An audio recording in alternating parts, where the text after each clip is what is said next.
All right, so I'm going to walk you through this piping of the main line coming into this house and then to one of two Rinnai 199 RSC water heaters. So this house has 5 bathrooms, 2 half baths, 2 kitchens, 2 laundries, and a couple of bar sinks and an outdoor sink and outdoor shower.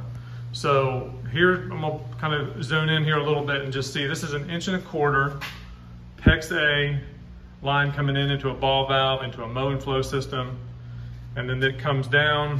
We're gonna put a water softener here at some point. So I left some room for them to tie in for a water softener. Now right here, you can see that 1.25 inch line comes and tees off and goes to 3 different places. This one right here is going to half of the house. I split this house up into 2 parts. This next one is the cold going to the other half of the house. So there's that one half and the other half right there. And then here, this is the line coming out, and this is the line where it goes into the Rinnai tankless water heater. So you can see there, I put a ball valve there to isolate it in case you ever need to work on it, on that or any of the components of the piping system. Here is a check valve, which I'll explain that a little bit more in a second. Comes up and goes up into the heater. Okay, that water goes through the heater, gets heated up, comes out and goes down, and comes over here and then goes right into the wall right there where it comes up and into the house and feeds hot water to half of the house. Now that line, once it feeds those fixtures, I actually ran it dedicated back to the heater and it comes back right here. It's got a ball valve on it, a T with this angle stop on it, and a check valve. Now these 2 check valves, you can see them both right there. The one on the left is for the cold and the one on the right is for the dedicated line.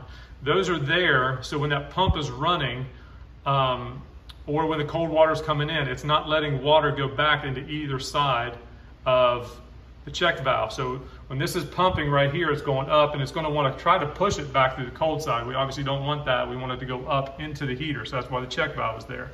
And vice versa for this. When the cold water is running through here, we don't want it to come up and go into the hot side, so that's what the check valves are for.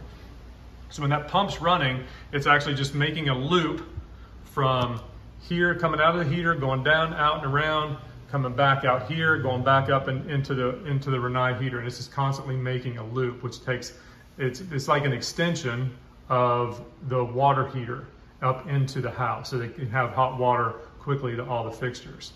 So that is the piping for that. This other line that comes off of this branch right here that goes the cold feeds to the house, that's just a dedicated line for the outside hose bib so they can turn that off.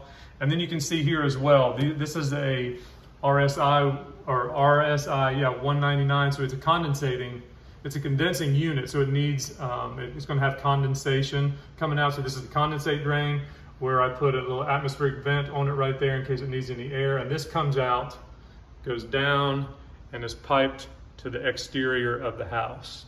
The only thing I have left to do is I've got to drop a line down to the garage floor for the T&P, but that is the piping for a Rinnai 199 RSC with a dedicated return line.